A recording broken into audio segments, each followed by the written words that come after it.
Welcome to the Deep Dive. Today, we're taking on a truly heavy topic, but a crucial one. In fact, you might even say we're delving into a cheerful topic. Why communist regimes, particularly in places like Russia and China, manage to rack up such staggeringly high death tolls, turning it into, well, an unfortunate trend, you could say. And we'll try to navigate this with just enough wit to keep it digestible. It really is striking, isn't it? Because, many people learn about the atrocities of fascism, but the sheer scale of deaths under communism, Yeah. well, it often gets less airtime.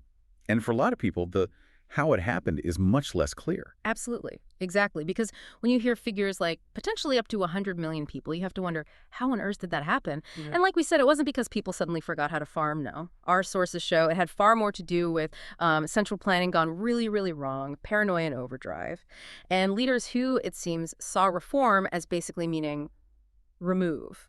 That's precisely what we're aiming for today. To unpack the specific mechanisms, the actual policies that led to these outcomes. We want to move beyond, the simple narratives and understand the systemic causes.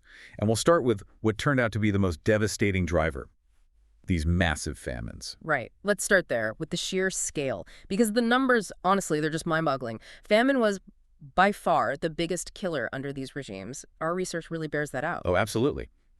If you look at communist Russia, there were two horrific famines, one in the early 20s, another in the early 30s. Together, they account for something like 12 million deaths. But then you turn to communist China. One single major famine there, and it's the worst in recorded human history, potentially killing up to 50 million people. That's more than double the next worst famine globally. Just staggering. 50 million. It's almost impossible to comprehend. So why? Why these famines? What was the root cause, according to the sources? Was it just bad weather? No, not primarily bad weather, though that didn't help. The main cause, our sources make it clear, was a process called collectivization of agriculture. Some historians even call it the enslavement of the peasantry. Sounds dramatic, but What did that actually mean, collectivization? it was the state basically deciding to get rid of all private property in farming. So nobody owned their farmland anymore. It all belonged to the state. And crucially, any food produced also belonged to the state. The government then centrally decided how it got distributed.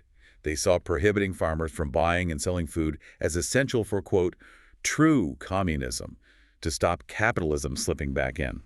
Okay, so let's look at Russia's first attempt. This was during their civil war, right? Under war communism? Yes, exactly. Post-1917. Under war communism was pretty straightforward. Just confiscation of grain. Government sort of goons would show up and force peasants to hand over their grain, often violently. And how did the peasants react? Predictably, they resisted intensely. They'd hide grain, they'd eat their own livestock rather than give it up. Some even rebelled, like in the Tambov region. The communists cracked down brutally. Mass arrests, executions. The results sound devastating. Oh, they were. Millions died of starvation. Cities like Petrograd and Moscow lost over half their populations as people just fled, trying to find food. So that forced a rethink. It did. The disaster was so bad they had to do a U-turn. Grain confiscation got replaced by a food tax, which was still harsh but more predictable, and they allowed free markets back into the countryside. Production immediately jumped up. That hybrid system kept major famines at bay for a few years. But the communist dream of full collectivization didn't die, so Stalin comes along. Right, and Stalin was determined. He wanted to collectivize agriculture properly this time, get all the land under state control. How fast did that happen? Astonishingly fast. Think about this. October 1929, maybe 7% of peasants are on state farms. Just 4 months later, January 1930, it's 50%. Half the peasantry. Wow. And what happened to the people who owned land before? The successful farmers. This is where it gets really dark, isn't it? The kulaks. Exactly, the kulaks. These were often the more entrepreneurial peasants, the ones who'd managed to build up a bit of wealth, maybe hired some labor. The communists branded them class enemies. Kulak literally means fist, implying they were greedy exploiters. And Stalin called for their, what was the phrase? Liquidation as a class. He said that in December 1929. Liquidation. It meant execution or being sent off to forced labor camps. It was, effectively, an official class-based genocide. Estimates are up to 5 million people killed just in this dekulakization. And their land. Taken. Expropriated for these new state-run collective farms, the kolkhozy, and often managed by party officials who knew nothing about farming. Workers had terrible conditions, wages paid late or not at all. Even eating the food they grew themselves was a crime, severely punished. And internal passports meant they couldn't leave. It was essentially a new kind of serfdom. Slavery, really. So, okay, the most productive farmers are gone, the kulaks. And the incentive for everyone else to work hard is gone too. Production must have tanked. It did fall, significantly. That's the first reason for the next huge famine. But the sources say the drop in production wasn't the whole story, right? There was something else going on with how the food was allocated. Precisely. This is crucial. Under communism, state officials centrally decide who gets what food. So take a region like Ukraine, historically a huge grain producer. They were forced to hand over a fixed quota of grain to the central government, no matter what their actual harvest was. So let me get this straight. Ukraine's grain production fell. By how much? By a massive 25% in the early 1930s. A quarter drop. But they still had to send the same amount of grain away. Exactly. They were still forced to meet these enormous export quotas, around 8 million tons, which, given the lower harvest, was catastrophic. It left almost nothing for the people who grew it. This directly led to the Holodomor in Ukraine, maybe up to 5 million deaths. It's that paradox again. A fertile, food-producing region being the worst hit. Just unbelievable. And the government made it worse. They sealed the borders of Ukraine, stopped people from fleeing. They caught 200,000 Ukrainian peasants in just 1 month trying to escape and sent them back to starve. And they were still exporting grain internationally. Unforgivably, yes. Even during the height of the famine, the Soviet government was selling grain abroad to fund industrialization. Right. Let's pivot now to China, because as you said, the scale there was even greater. Tens of millions more died in the worst famine ever. How did it start under Mao? Well, Mao Zedong, much like Stalin, was absolutely committed to implementing communism fully. It began around 1953. The government declared that all surplus grain had to be sold to the state at a fixed price. But the catch was how they defined surplus, right? Exactly. The government defined surplus as anything over, get this, 15 kilograms per person per month. 15 kilos, that's barely anything. It's about half of what a person actually needs to survive. So right away, this made peasants totally dependent on the state for rations. And like in Russia, there was violence against the landowners too. Yes, definitely. Mao actually encouraged peasants during the land reform period to kill their former landlords. Estimates suggest up to 5 million were killed or exiled then. Then came the Great Leap Forward in 1958. The sources describe some of those policies as, well, absolutely mental. That's putting it mildly. Some policies were just bonkers. One was getting all the peasants to make steel in their backyards, using scrap metal and little wood-burning furnaces. Backyard steel, did that even work? No. It produced totally useless, low-quality metal. But worse, it took huge amounts of time and, crucially, fuel wood needed for cooking away from actual food production. And Mao famously disliked experts, so nobody dared criticize these plans. And wasn't there another one? The war against pests. Yes, the Four Pests campaign. Sparrows were one target because they ate grain seeds. So Mao ordered them all killed. What could possibly go wrong? Well, it backfires spectacularly. Sparrows also eat insects, especially locusts. With the sparrows gone, locust populations exploded. Swarms devoured crops on a massive scale. So all these crazy policies combined, how much did food production actually drop? It plummeted. Grain production fell by about 30% between 1958 and 1960, a huge drop. And again, like in the Soviet case, this drop was made infinitely worse by the allocation system. Exactly the same deadly pattern. Local Communist Party officials wanted to impress Mao and the central leadership. How did they do that? By reporting massive grain surpluses from their regions, whether they existed or not. So they faked the numbers. They wildly inflated them. And then, based on these fake numbers, the central government demanded huge grain deliveries. Which meant the local officials had to squeeze their regions dry. They took absolutely everything, leaving nowhere near enough grain for the peasants to eat. People starved. And the result was? The worst famine in human history, the Great Chinese Famine.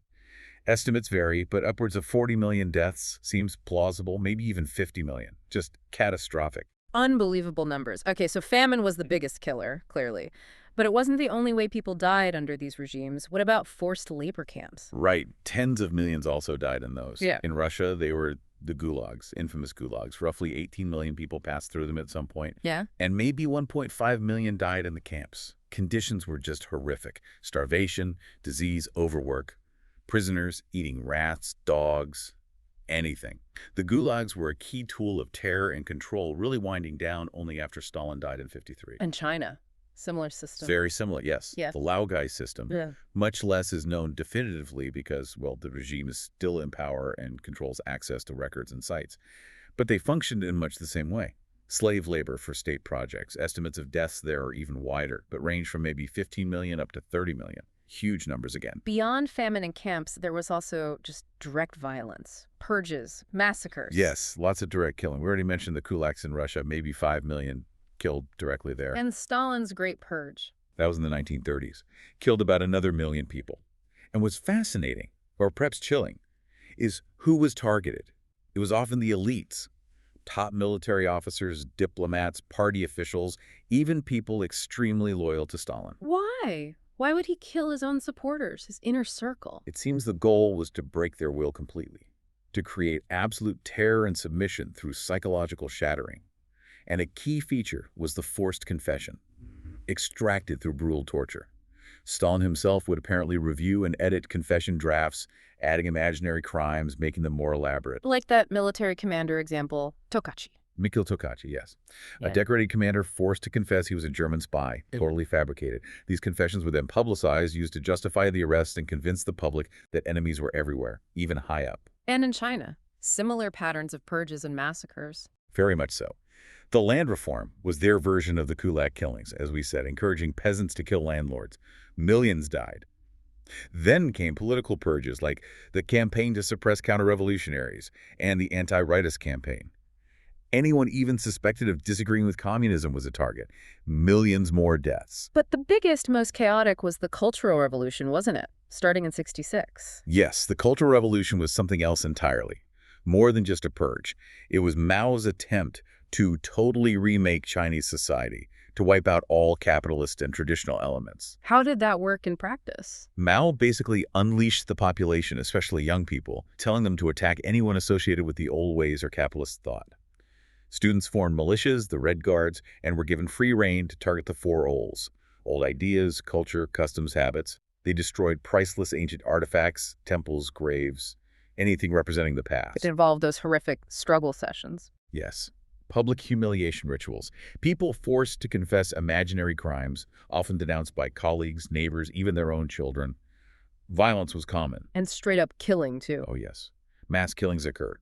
The Guangxi massacre is a notorious example. Maybe 500,000 people killed there, beheaded, buried alive, boiled, drowned, just horrific brutality. And one particularly bizarre and grim aspect in Guangxi was cannibalism.